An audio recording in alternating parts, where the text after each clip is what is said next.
अमित परिवार YouTube channel पर आप सभी का हार्दिक स्वागत है। हम लोग देखेंगे इंजीनियरिंग ड्राइंग में प्रोजेक्शन, जिसे हिंदी में प्रक्षेप कर।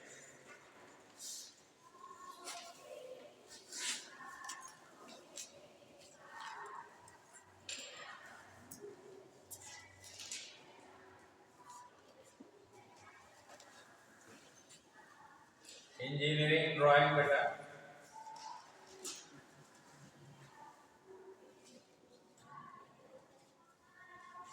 इंजीनियरिंग ड्राइंग है क्या?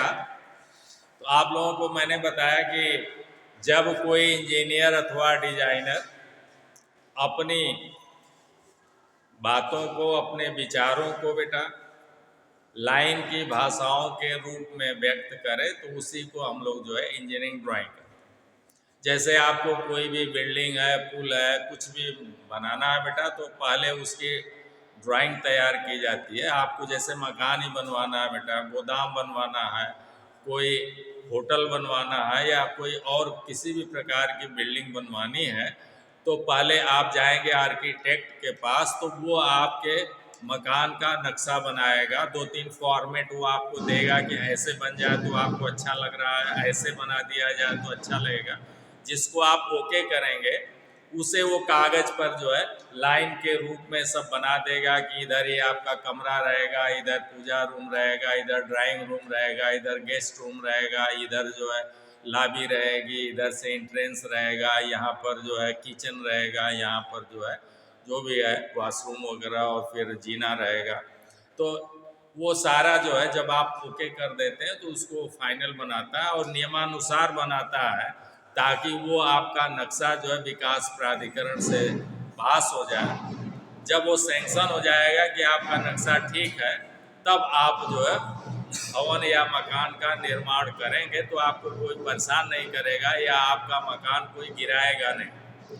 और नहीं तो अगर नियमानुसार आपने नक्शा नहीं पास कराया, उसके जो भी चार्जेज है, फीस है, वो जमा नहीं किया और अपने मन से बनवाने लगेंगे, तो विकास प्राधिकरण के इंजीनियर वो लोग आएंगे, जेई वगैरह, आपका काम रुकवा।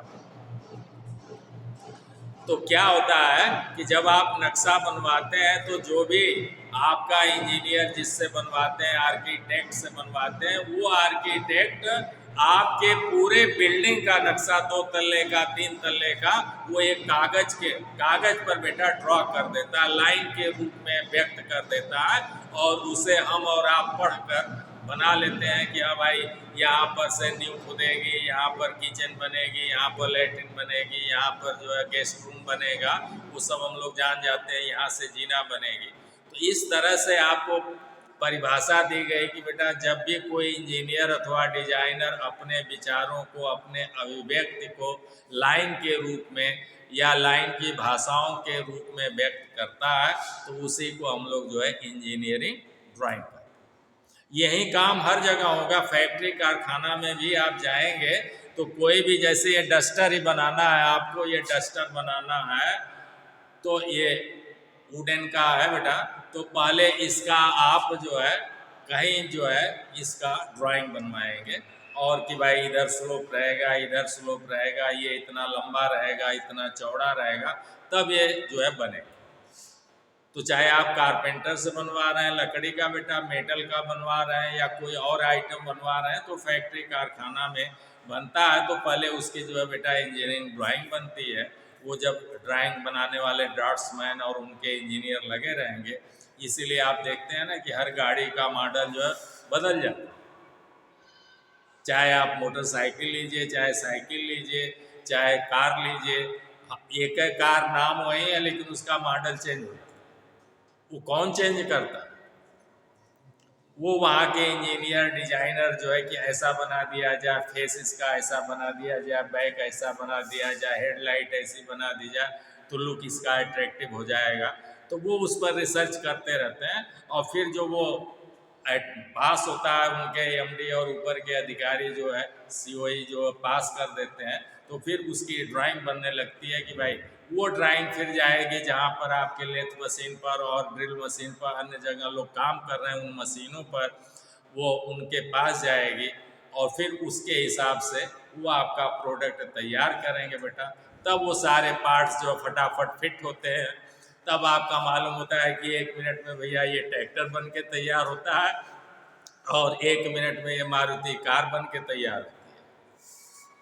सारे पार्ट्स अलग अलग बनेंगे, फिर उनको खटाखट असेंबल करने वाले अलग विभाग होंगे। तो ऐसे ही तब बेटा जो है वो असेंबल हो जाता है, तो उसको मूर्त रूप आ जाता है कि भाई बाइक बन गई है।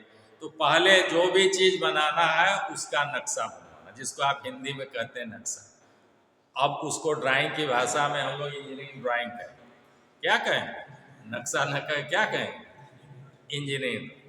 तो जब कोई भी इंजीनियर या डिजाइनर या आर्किटेक्ट बेटा अपने विचारों को लाइन के भाषाओं के रूप में व्यक्त करता है, तो उसे हम लोग जो है इंजीनियरिंग ड्राइंग। अब इंजीनियरिंग ड्राइंग में हम लोग देख रहे हैं प्रोजेक्शन यानी प्रक्षेप। क्या? प्रक्षेप, जिसे कहते हैं प्रोजेक्शन।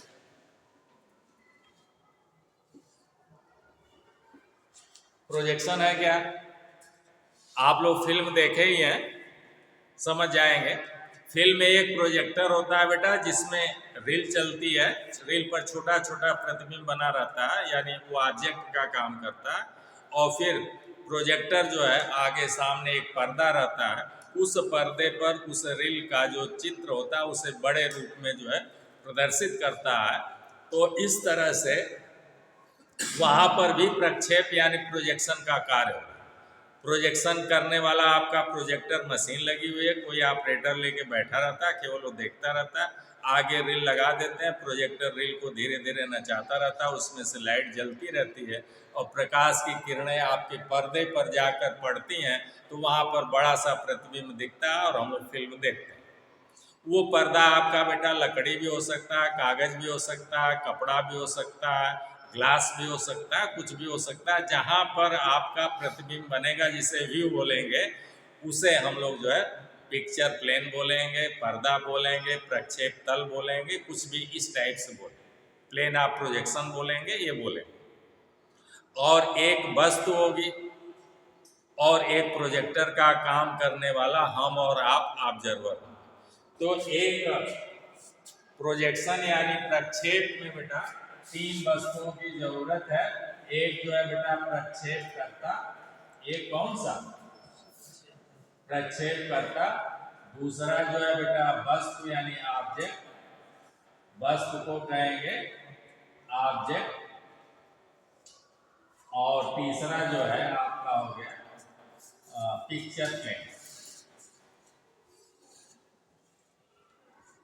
पिक्चर बेटा प्लेन, पिक्चर प्लेन को कहेंगे प्रक्षेप तल। प्रक्षेप तल, सुनना भाई। प्रक्षेप करता हम और आप। वहां पर तो बेटा प्रोजेक्टर मशीन है जो कि प्रक्षेप का काम करती है। कुछ आइडिया क्लियर हो रहा, कॉन्सेप्ट कुछ क्लियर हो रहा। वैसे ही इंजीनियरिंग ड्राइंग में बेटा जिस वस्तु को आपको ड्राइंग बनानी है, वो एक वस्तु चाहिए, वो ऑब्जेक्ट चाहिए। और जिस पर आप बनाएंगे, कागज पर बनाएंगे तो आपका प्रक्षेप तल कागज हो जाएगा, लकड़ी के बोर्ड पर बनाएंगे तो लकड़ी हो जाएगा।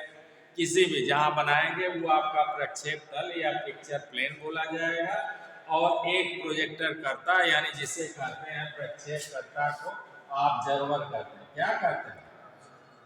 हाँ, ऑब्जर्वर। तो एक ऑब्जर्वर होगा और ऑब्जर्वर जहाँ से बैठकर देखता है उसे स्टेशन पॉइंट कहते हैं। ऑब्जर्वर जहाँ से जो है प्रोजेक्शन का काम करता है उसको क्या कहते हैं? Station point. तो ये 3 की जरूरत पड़ेगी बेटा प्रोजेक्शन के लिए, प्रक्षेप के। अब यहाँ से परिभाषा क्या निकल गई? प्रक्षेप की परिभाषा क्या निकली? तो हम ये कहेंगे कि किसी वस्तु का किसी पिक्चर प्लेन पर, किसी वस्तु का किसी पिक्चर प्लेन पर VIEW, जो चित्र हम लोग बेटा पर्दे पर प्राप्त करते हैं, अब उसे चित्र न बोलकर क्या बोलेंगे? व्यू बोलेंगे। क्या बोलेंगे? व्यू। तो इस तरह से परिभाषा हो गई कि किसी वस्तु का किसी प्रक्षेप तल पर व्यू प्राप्त करना ही प्रोजेक्शन कहलाता है। बोलिए भाई, बोल लेंगे? क्या बोलेंगे? किसी वस्तु का किसी पिक्चर प्लेन पर व्यू प्राप्त करना ही प्रोजेक्शन कहलाता है, प्रक्षेप का। पक्का हो गया? यानी बेटा कोई भी एक वस्तु ले लेंगे, जैसे ये आपने वस्तु ले लिया, ये वस्तु ले लिया, ये हम एक वस्तु बना देते हैं ऐसे, ये वस्तु बन गई ऐसे ऐसे, ये एक वस्तु बन गई। तो ये हो गया आपका ऑब्जेक्ट, यही हो गया ऑब्जेक्ट यानी वस्तु हो गई। और इधर हमने एक जो है पिक्चर प्लेन लगा दिया, ऐसे एक पर्दा लगा दिया, ये पर्दा हो गया, या इसे कहेंगे बेटा पिक्चर प्लेन। ये आपका पिक्चर प्लेन,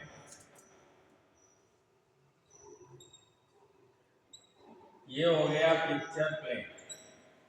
अब अगर यहाँ से ऑब्जर्वर आपका बैठा हुआ, मान लीजिए यहाँ से आप प्रोजेक्शन की क्रिया कर रहे हैं बेटा, तो हम और आप से ही देखेंगे। कोई भी वस्तु हमें कब दिखाई देती है? जब वस्तु से बेटा प्रकाश की किरणें चलकर हमारे आँख तक पहुँचती हैं तो वो वस्तु हमें दिखाई देती है, अन्यथा नहीं दिखाई देती है। रात में वस्तु नहीं दिखाई देती है तो हम, क्योंकि प्रकाश है नहीं, सूर्यकास्त हो गया है, तो हम लोग टार्च से या मोमबत्ती से उस वस्तु पर पहले प्रकाश डालते हैं, फिर वहाँ से प्रकाश परावर्तित होकर हमारे आँखों तक पहुँचता है। काली वस्तु इसीलिए नहीं दिखती हैं ज़्यादा, क्योंकि वो प्रकाश की किरणों को अवशोषित कर लेती हैं, एब्जॉर्ब कर लेती हैं, इसलिए वो कम दिखती हैं। तो ये जहाँ से ऑब्जर्वर, ये प्रक्षेपकर्ता की आँख है या ऑब्जर्वर की आँख है, और जहाँ से ये देखेगा इसी को कहेंगे स्टेशन पॉइंट। क्या कहें? ऑब्जर्वर बेटा जहाँ से बैठकर या जहाँ से प्रोजेक्शन का कार्य संपादित करेगा उसे हम कहते हैं स्टेशन पॉइंट। ठीक है ना? तो अब जो है ये तीन चीजें हो गई। प्रोजेक्शन करने के लिए एक ऑब्जेक्ट जरूरी है, एक पिक्चर प्लेन जरूरी है, और एक ऑब्जर्वर जरूरी है, एक ऑब्जर्वर जरूरी है। क्लियर हो गया? अब ये तीन चीजों से क्या होगा? ऑब्जर्वर बेटा इस वस्तु का व्यू इस पर्दे पर प्राप्त कर लिया, मान लीजिए ये व्यू ऐसे प्राप्त हो गया, तो यही हो गया व्यू, ये प्राप्त किया। तो इस तरह से परिभाषा बन गई कि किसी ऑब्जेक्ट का किसी पिक्चर प्लेन पर व्यू प्राप्त करना ही प्रोजेक्शन का। पक्का हो गया? अब प्रोजेक्शन बेटा, टाइप्स ऑफ प्रोजेक्शन आपने पढ़ा, types of projection, types of, हाँ बेटा प्रोजेक्शन, ये इन्हीं की स्थिति बदल देंगे। ये तीन चीजें हैं बेटा, इन तीनों की स्थितियां बदल दिया। कभी पिक्चर प्लेन इधर कर दिया, ऑब्जेक्ट को बीच में कर दिया, कभी ऑब्जर्वर ऐसे। तो इनकी स्थितियों को और लाइन ऑफ साइट जो चलती हैं उनके चलने के कंडीशन को बदल कर हम लोग जो है कई प्रकार के प्रोजेक्शन बना दिए। तो आपने पढ़ा एक ऑब्लिक प्रोजेक्शन, पहला क्या लिखा? चलिए, प्रोजेक्शन के टाइप्स ऑफ प्रोजेक्शन में बेटा आपने ऐसे, मैं चार्ट बना देता हूं। तो एक आपने लिखा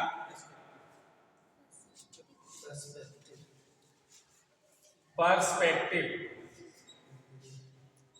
पर्सपेक्टिव, आर बेटा central projection, or central projection लिख लीजिएगा। पर्सपेक्टिव प्रोजेक्शन और सेंट्रल प्रोजेक्शन, हिंदी में इसे केंद्रीय प्रक्षेप भी कहें। क्या कहें? ये सब बातें हो गई हैं। दूसरा बेटा समांतर प्रक्षेप, समांतर प्रक्षेप। और फिर समांतर प्रक्षेप भी कई प्रकार के हो गए। समांतर प्रक्षेप भी बेटा पहला आपने लिखा ऑर्थोग्राफिक प्रोजेक्शन यानी लंब कोणीय प्रक्षेप। कौन सा? लंब कोणीय प्रक्षेप। समांतर प्रक्षेप का ये भाग लंब कोणीय प्रक्षेप। दूसरा आपने लिखा बेटा एक्सोनोमेट्रिक प्रक्षेप, एक्सोनोमेट्रिक प्रोजेक्शन बेटा, प्रोजेक्शन लिख लीजिएगा। और फिर इधर आपने लिखा ऑब्लिक प्रोजेक्शन, हिंदी पहले लिख देते हैं, तिर्यक प्रक्षेप।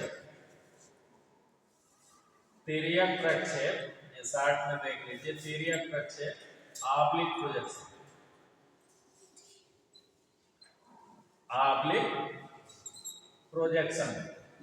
ऑब्लिक प्रोजेक्शन को तिर्यक प्रक्षेप कहते हैं।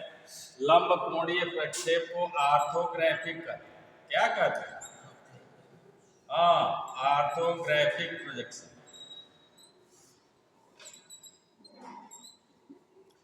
ये आपका इंपॉर्टेंट है, ये आएगा लंब कोणीय प्रक्षेप। ये तिर्यक प्रक्षेप आता नहीं उतना ज्यादा, लेकिन आपको पढ़ाया जा चुका है।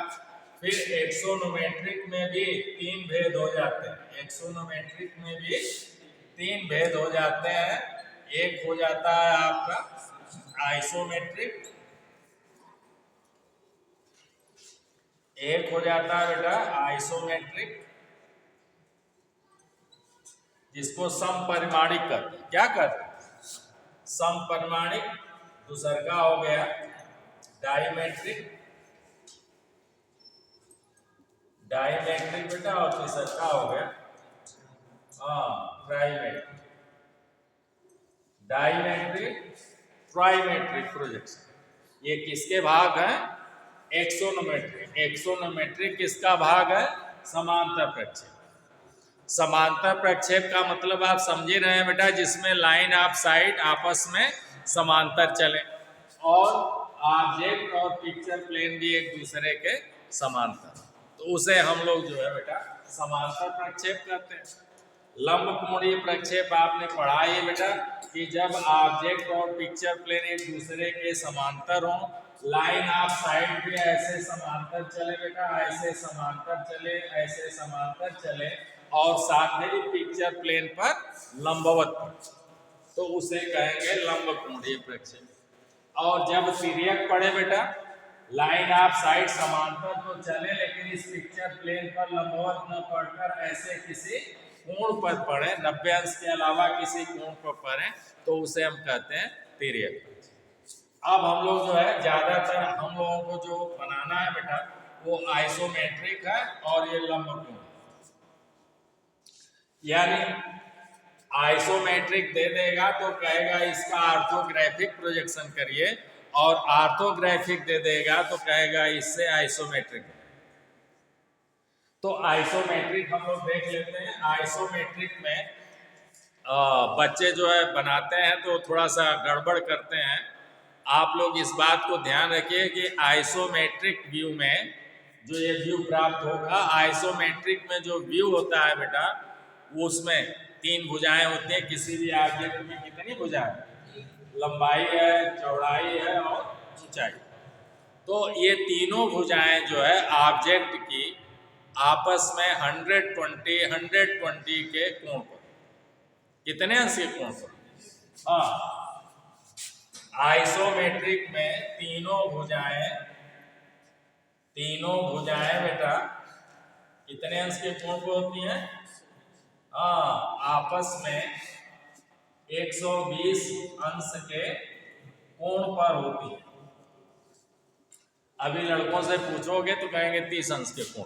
कितने अंश के कोण पर होती है? 120 अंश के कोण पर। अब आइसोमेट्रिक बनेगा कैसे? तो अब आइसोमेट्रिक आपको बनाना हम बता रहे हैं, क्या और सबका जो है बात हो चुकी है। तो आइसोमेट्रिक प्रोजेक्शन,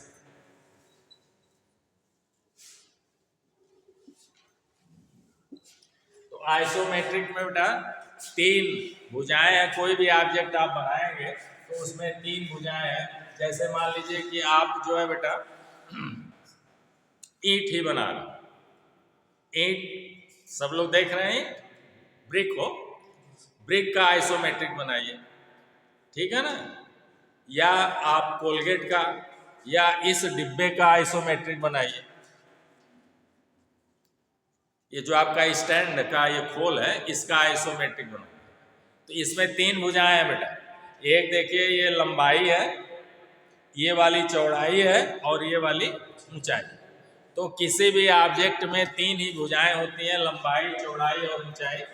अब तो हम लोग क्या करेंगे बेटा, लंबाई, चौड़ाई और ऊंचाई, इन तीनों को किस पर रखेंगे, 120 अंश के कोण।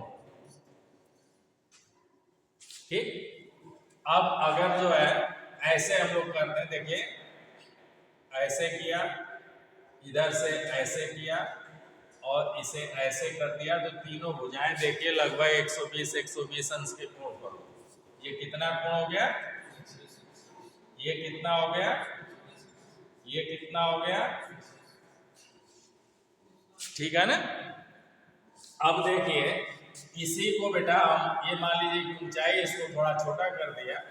अब यहां से जितनी ऊंचाई रहेगी, मान लीजिए 10 mm है तो आप 10 mm माप लें। अब 10 mm मापने के बाद क्या करेंगे, इस रेखा के समांतर रेखा ऐसे खींचेंगे, इस रेखा के समांतर बेटा ऐसे रेखा खींचेंगे, ये ऐसे,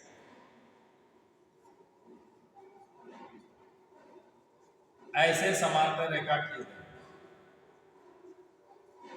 ठीक है। फिर इस रेखा के समांतर यहां से भी ऐसे ही रेखा खींच देंगे, ऐसे।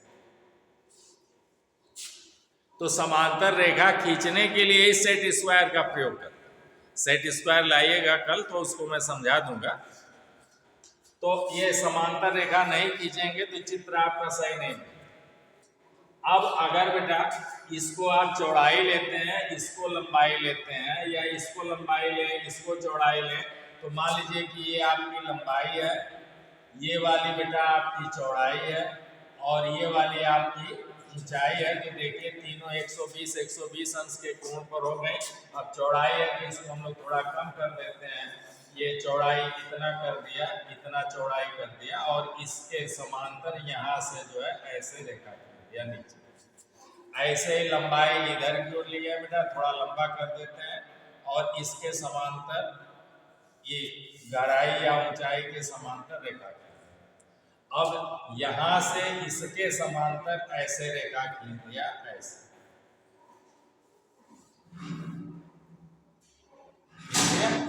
और माप लेंगे जितना ये है उतना ये, फिर यहाँ से जो है बेटा ये ऐसे मिला लेंगे इसके समांतर। ये देखिए आपका ईंट की आकृति जो है बन के आइसोमेट्रिक में तैयार है। चाहे इधर की ओर लंबाई लीजिए और चाहे इधर की ओर लंबाई लीजिए, ऐसे ऐसे ऐसे। अब इधर की ओर लंबाई लेंगे तो ऐसे हो जाएगा, ये ऐसे हो जाएगा, ऐसे, और इधर ऐसे, ये ऐसे मिला दिया, ये चौड़ाई हो गई ऐसे, और इसको ऐसे,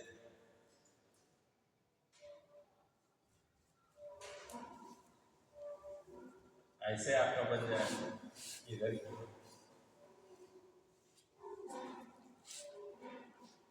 क्लियर है, बोलिए। तो अब ये जो व्यू है बेटा, ये कौन सा व्यू है, ये सब जो है आइसोमेट्रिक।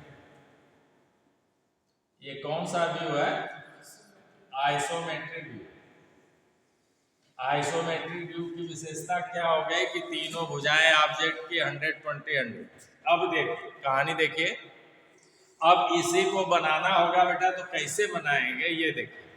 अब अगर मैं ये भुजा नीचे यहाँ खींच देता हूं तो कितने अंश का कोण है सब, हाँ इधर भी 120 का है ना, इधर भी 120 का है, और ये पूरा भी 120 का है।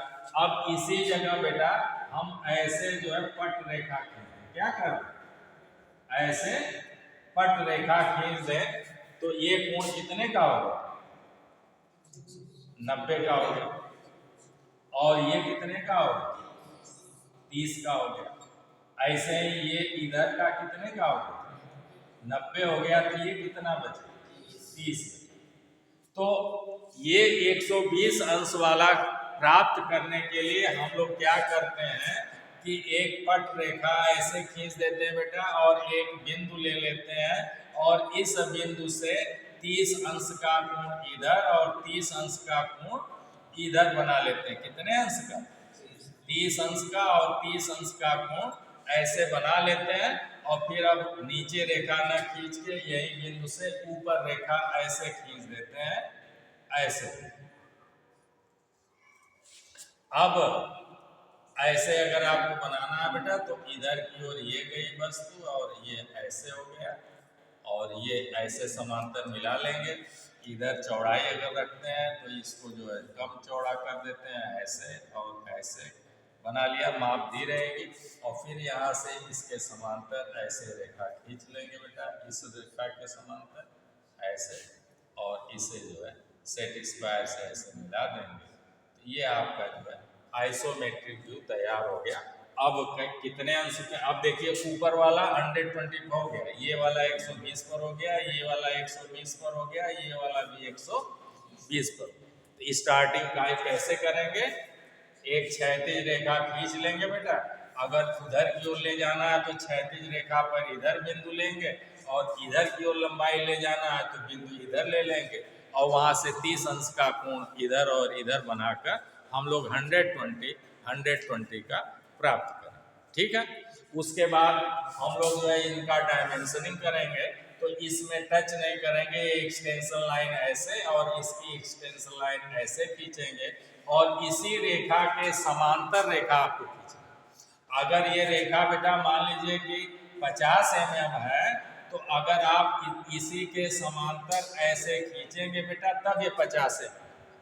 और अगर आपने ऐसे न खींच कर बेटा ऐसे खींच दिया तो ये 50 mm थोड़ो, या थोड़ा ये ऐसे खींच दिया तो ये 50 mm नहीं हो। तो जिस भुजा की माप दिखाएंगे उस भुजा के समांतर ही डायमेंशन लाइन आपको खींचना। इसे कहते हैं एक्सटेंशन लाइन। और ये जो है फिगर में टच नहीं कराएंगे, कम से कम फिगर से 5 mm 10 mm नीचे, और ये लाइन भी फिगर में टच नहीं कराएंगे। इसके सीध में ऐसे आप लगाएंगे, और इसके सीध में ऐसे यहाँ पर लाइन खींचेंगे, इसके सीध में ऐसे लाइन खींचेंगे, और फिर इसके समांतर जो है यहाँ से ऐसे लाइन खींचेंगे, और फिर दोनों सिरों पर ऐसे बेटा बढ़िया सा नुकीली लंबी तीर बनाएंगे, ऐसे नुकीली लंबी तीर बनाएंगे। और यहाँ पर मान लीजिए कि 50 है, तो ऐसे जो है 50 लिखें। अब 50 अब लिखना देख लीजिए, 50 ये ऐसे नहीं लिखें, जितना बड़ा 5 लिखेंगे उतना बड़ा 0।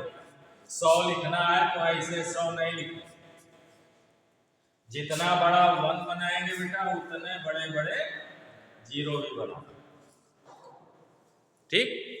दूसर का जो तीर बनाएंगे, कुछ बच्चे जो है तीर ऐसे बनेंगे, जब मैं कहूँगा तीर बनाने तो ऐसे बनाए, कहेंगे ये ऐसे ऐसे कर। कुछ लोग जो है तीर बनाएंगे तो ऐसे ऐसे ऐसे कह दिए कि ऐसे कह दिए। ये सब तीर नहीं बनाना।